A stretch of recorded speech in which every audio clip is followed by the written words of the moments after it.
Everyone's worried about money these days. Everyone is worried about their jobs, and even if they've been lucky enough to keep their jobs, we still are all looking for ways that we can cut corners and spend less money to hopefully ward off the recession demons.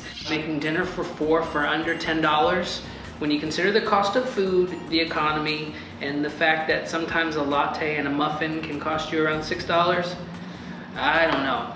I think my biggest piece of advice when it comes to saving money at the grocery store is to avoid all the prepared, convenience food.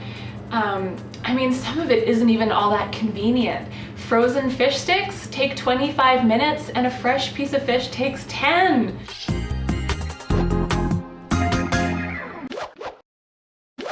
We're all feeling the pinch a little bit these days in terms of money, but I think the very best way to save money just over the long term in general is to learn how to cook. You can't get much cheaper than just using raw ingredients and cooking with what you have. You have hit the nail on the head. Cooking with what you have on hand is a brilliant idea. You don't need to run to the grocery store every time you want to cook something. I started thinking about things that I like to eat that are relatively inexpensive, kind of the meals that I do on weeknights when I don't want to go all out and create a big giant meal.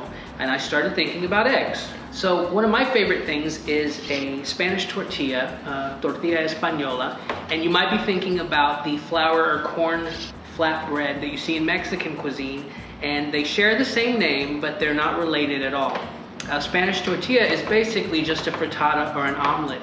It's beaten eggs with some potatoes and sauteed onions, put in a skillet, cooked, flipped, and then served into wedges. It's phenomenal. You see it all over Spain. It's perfect for breakfast, lunch, and dinner, and it's a really easy way to feed 2 to 4 people, and it's not expensive. Matt, I love the idea of a potato tortilla. It is one of my favorite things to make at home, and I've never even thought about it, but it's really inexpensive. I've jazzed up tortillas before with just a can of artichoke hearts or roasted red peppers. I put olives in it, I put arugula. I mean, I'm sure you know all these variations, but I love it, and it's such a great dish. So my $10 recipe that will feed your whole family is a really simple curry, and I love this kind of high reward for minimal effort recipe, because people just get totally wowed that you actually made a curry from scratch. And really all you need is a can of coconut milk, which is going to be the sort of basis for your sauce. Canned tomatoes, both are really cheap. I mean, can of coconut milk is $1, if that. If you're worried about using coconut milk because it is quite high in fat, and saturated fat in particular, you can use light coconut milk, or just a little bit of half and half from your fridge just to finish it off, make it a little bit creamy. So it's really good for you, and you only have one pot to clean up. I'm a big fan of one pot anything. I love curries.